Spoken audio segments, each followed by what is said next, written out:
भक्तजनों, गणेश गायत्री मंत्र के जाप करने से व्यक्ति के जीवन में सुख, शांति, समृद्धि आती है और ज्ञान, बुद्धि और आत्मज्ञान बढ़ता है और सभी प्रकार की बाधाओं को दूर करके व्यक्ति को सही मार्ग पे ले जाते हैं और हमारे जीवन में आई हुई सारी नकारात्मकता, ऊर्जा और बाधाओं को दूर करते हैं। और मंत्र इस प्रकार है: ओम एकदंताय विद्महे वक्रतुंडाय धीमहि तन्नो दन्ती प्रचोदयात्। ओम एकदंताय विद्महे वक्रतुंडाय धीमहि तन्नो दन्ती प्रचोदयात्। ओम एकदंताय विद्महे वक्रतुंडाय धीमहि तन्नो दन्ती प्रचोदयात्। ओम एकदंताय विद्महे वक्रतुंडाय धीमहि तन्नो दन्ती प्रचोदयात्। ओम एकदंताय विद्महे वक्रतुंडाय धीमहि तन्नो दन्ती प्रचोदयात्। ओम एकदंताय विद्महे वक्रतुंडाय धीमहि तन्नो दन्ती प्रचोदयात्। ओम एकदंताय विद्महे वक्रतुंडाय धीमहि तन्नो दन्ती प्रचोदयात्। ओम एकदंताय विद्महे वक्रतुंडाय धीमहि तन्नो दन्ती प्रचोदयात्। ओम एकदंताय विद्महे वक्रतुंडाय धीमहि तन्नो दन्ती प्रचोदयात्। ओम एकदंताय विद्महे वक्रतुंडाय धीमहि तन्नो दन्ती प्रचोदयात्। ओम एकदंताय विद्महे वक्रतुंडाय धीमहि तन्नो दन्ती प्रचोदयात्। ओम एकदंताय विद्महे वक्रतुंडाय धीमहि तन्नो दन्ती प्रचोदयात्। ओम एकदंताय विद्महे वक्रतुंडाय धीमहि तन्नो दन्ती प्रचोदयात्। ओम एकदंताय विद्महे वक्रतुंडाय धीमहि तन्नो दन्ती प्रचोदयात्। ओम एकदंताय विद्महे वक्रतुंडाय धीमहि तन्नो दन्ती प्रचोदयात्। ओम एकदंताय विद्महे वक्रतुंडाय धीमहि तन्नो दन्ती प्रचोदयात्। ओम एकदंताय विद्महे वक्रतुंडाय धीमहि तन्नो दन्ती प्रचोदयात्। ओम एकदंताय विद्महे वक्रतुंडाय धीमहि तन्नो दन्ती प्रचोदयात्। ओम एकदंताय विद्महे वक्रतुंडाय धीमहि तन्नो दन्ती प्रचोदयात्। ॐ एकदन्ताय विद्महे वक्रतुण्डाय धीमहि तन्नो दन्ती प्रचोदयात्।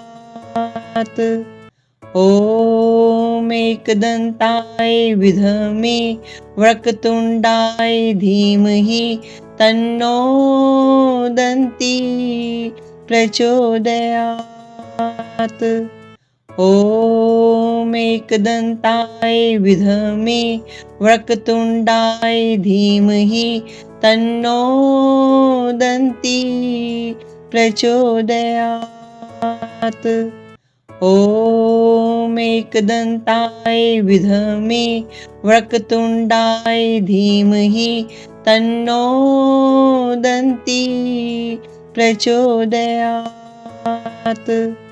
ॐ एकदन्ताय विद्महे वक्रतुण्डाय धीमहि तन्नो दन्ती प्रचोदयात्।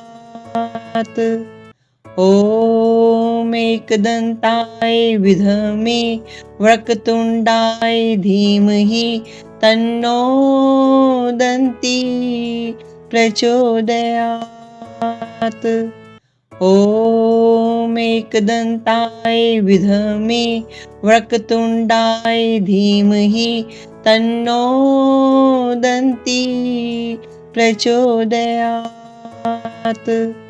ॐ एकदन्ताय विद्महे वक्रतुण्डाय धीमहि तन्नो दन्ती प्रचोदयात्। ॐ एकदन्ताय विद्महे वक्रतुण्डाय धीमहि तन्नो दन्ती प्रचोदयात्। ॐ एकदन्ताय विद्महे वक्रतुण्डाय धीमहि तन्नो दन्ती प्रचोदयात्। ॐ एकदन्ताय विद्महे वक्रतुण्डाय धीमहि तन्नो दन्ती प्रचोदयात्। ॐ एकदन्ताय विद्महे वक्रतुण्डाय धीमहि तन्नो दन्ती प्रचोदयात्। ॐ एकदन्ताय विद्महे वक्रतुण्डाय धीमहि तन्नो दन्ती प्रचोदयात्। ॐ एकदन्ताय विद्महे वक्रतुण्डाय धीमहि तन्नो दन्ती प्रचोदयात्। ॐ एकदन्ताय विद्महे वक्रतुण्डाय धीमहि तन्नो दन्ती प्रचोदयात्। ॐ एकदन्ताय विद्महे वक्रतुण्डाय धीमहि तन्नो दन्ती प्रचोदयात्। ॐ एकदन्ताय विद्महे वक्रतुण्डाय धीमहि तन्नो दन्ती प्रचोदयात्। ॐ एकदन्ताय विद्महे वक्रतुण्डाय धीमहि तन्नो दन्ती प्रचोदयात्।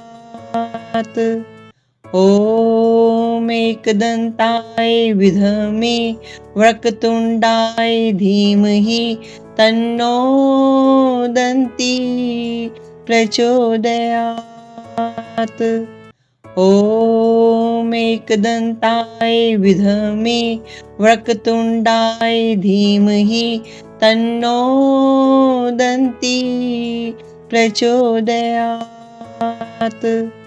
ॐ एकदन्ताय विद्महे वक्रतुण्डाय धीमहि तन्नो दन्ती प्रचोदयात्। ॐ एकदन्ताय विद्महे वक्रतुण्डाय धीमहि तन्नो दन्ती प्रचोदयात्।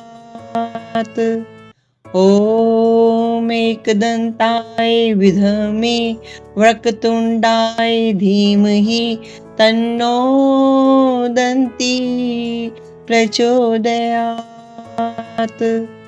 ॐ एकदन्ताय विद्महे वक्रतुण्डाय धीमहि तन्नो दन्ती प्रचोदयात्।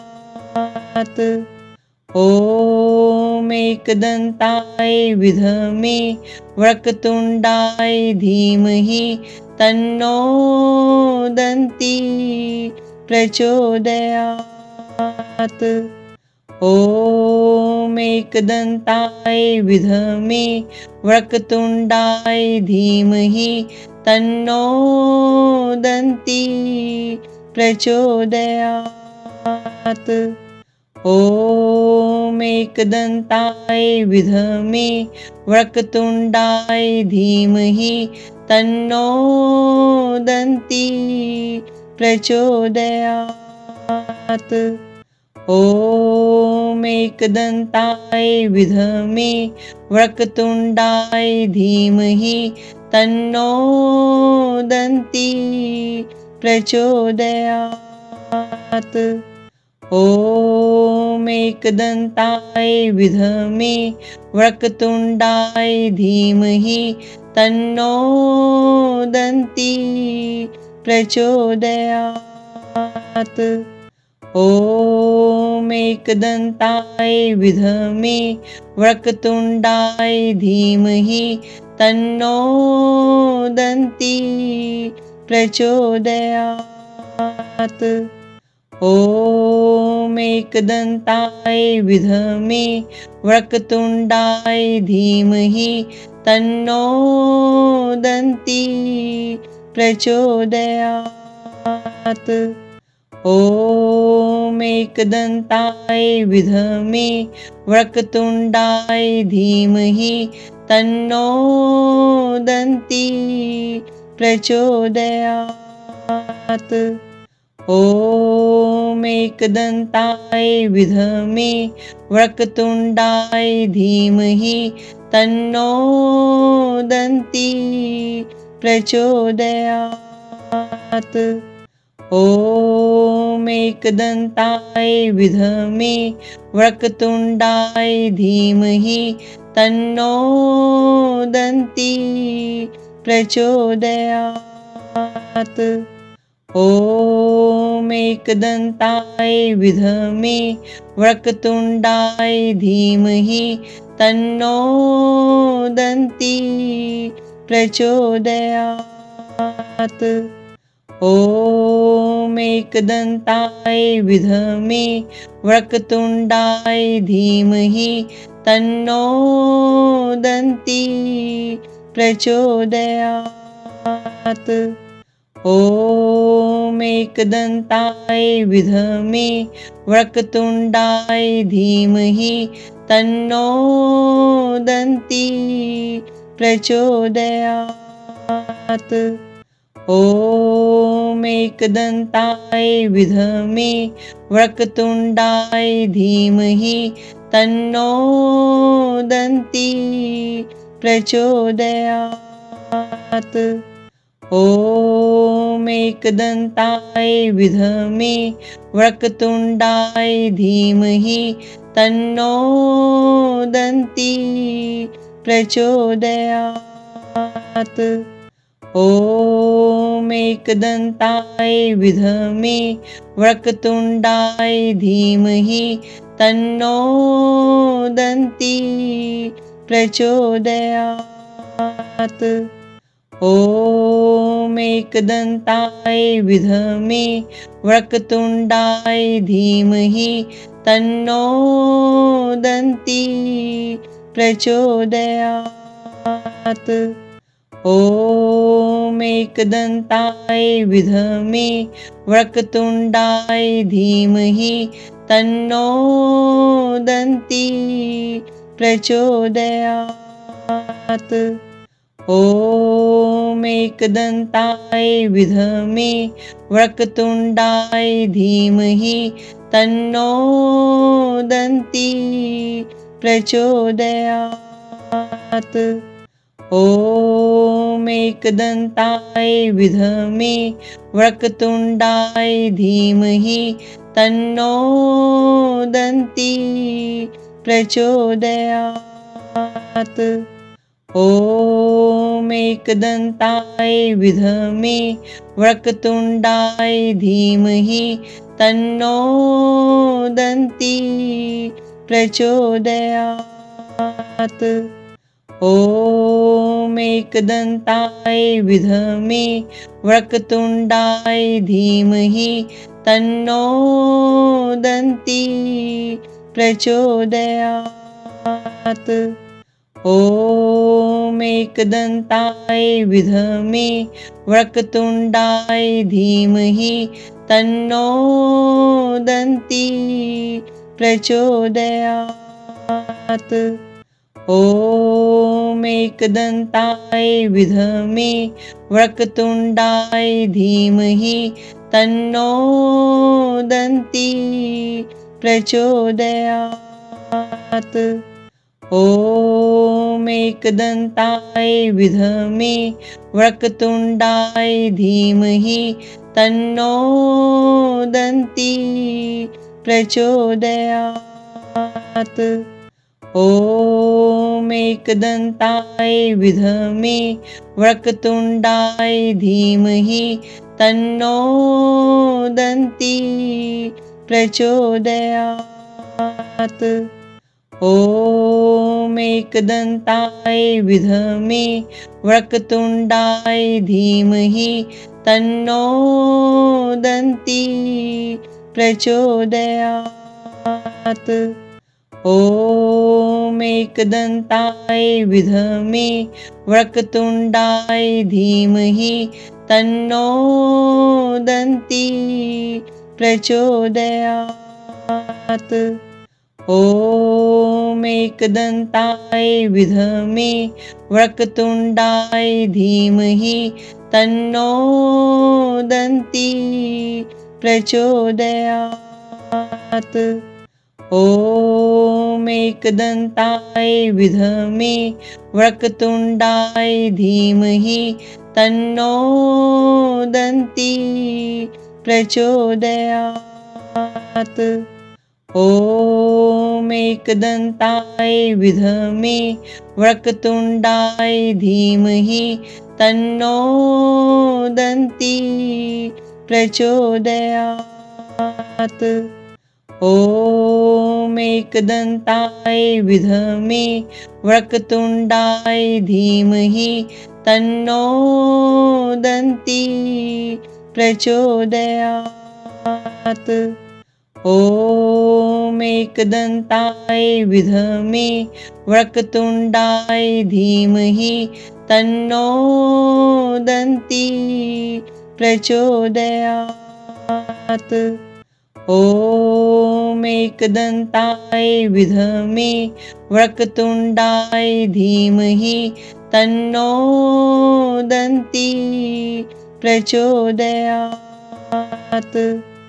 ॐ एकदन्ताय विद्महे वक्रतुण्डाय धीमहि तन्नो दन्ती प्रचोदयात्। ॐ एकदन्ताय विद्महे वक्रतुण्डाय धीमहि तन्नो दन्ती प्रचोदयात्। ॐ एकदन्ताय विद्महे वक्रतुण्डाय धीमहि तन्नो दन्ती प्रचोदयात्। ॐ एकदन्ताय विद्महे वक्रतुण्डाय धीमहि तन्नो दन्ती प्रचोदयात्। ॐ एकदन्ताय विद्महे वक्रतुण्डाय धीमहि तन्नो दन्ती प्रचोदयात्। ॐ एकदन्ताय विद्महे वक्रतुण्डाय धीमहि तन्नो दन्ती प्रचोदयात्। ॐ एकदन्ताय विद्महे वक्रतुण्डाय धीमहि तन्नो दन्ती प्रचोदयात्। ॐ एकदन्ताय विद्महे वक्रतुण्डाय धीमहि तन्नो दन्ती प्रचोदयात्। ॐ एकदन्ताय विद्महे वक्रतुण्डाय धीमहि तन्नो दन्ती प्रचोदयात्। ॐ एकदन्ताय विद्महे वक्रतुण्डाय धीमहि तन्नो दन्ती प्रचोदयात्। ॐ एकदन्ताय विद्महे वक्रतुण्डाय धीमहि तन्नो दन्ती प्रचोदयात्। ॐ एकदन्ताय विद्महे वक्रतुण्डाय धीमहि तन्नो दन्ती प्रचोदयात्। ॐ एकदन्ताय विद्महे वक्रतुण्डाय धीमहि तन्नो दन्ती प्रचोदयात्। ॐ एकदन्ताय विद्महे वक्रतुण्डाय धीमहि तन्नो दन्ती प्रचोदयात्। ॐ एकदन्ताय विद्महे वक्रतुण्डाय धीमहि तन्नो दन्ती प्रचोदयात्। ॐ एकदन्ताय विद्महे वक्रतुण्डाय धीमहि तन्नो दन्ती प्रचोदयात्। ॐ एकदन्ताय विद्महे वक्रतुण्डाय धीमहि तन्नो दन्ती प्रचोदयात्। ॐ एकदन्ताय विद्महे वक्रतुण्डाय धीमहि तन्नो दन्ती प्रचोदयात्। ॐ एकदन्ताय विद्महे वक्रतुण्डाय धीमहि तन्नो दन्ती प्रचोदयात्। ॐ एकदन्ताय विद्महे वक्रतुण्डाय धीमहि तन्नो दन्ती प्रचोदयात्। ॐ एकदन्ताय विद्महे वक्रतुण्डाय धीमहि तन्नो दन्ती प्रचोदयात्। ॐ एकदन्ताय विद्महे वक्रतुण्डाय धीमहि तन्नो दन्ती प्रचोदयात्। ॐ एकदन्ताय विद्महे वक्रतुण्डाय धीमहि तन्नो दन्ती प्रचोदयात्। ॐ एकदन्ताय विद्महे वक्रतुण्डाय धीमहि तन्नो दन्ती प्रचोदयात्।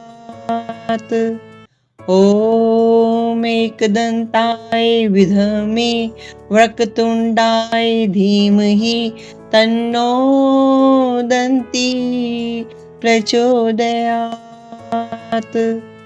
ॐ एकदन्ताय विद्महे वक्रतुण्डाय धीमहि तन्नो दन्ती प्रचोदयात्।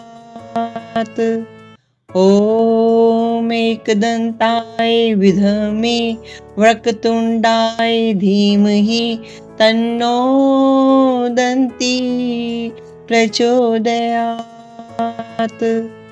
ॐ एकदन्ताय विद्महे वक्रतुण्डाय धीमहि तन्नो दन्ती प्रचोदयात्। ॐ एकदन्ताय विद्महे वक्रतुण्डाय धीमहि तन्नो दन्ती प्रचोदयात्। ॐ एकदन्ताय विद्महे वक्रतुण्डाय धीमहि तन्नो दन्ती प्रचोदयात्।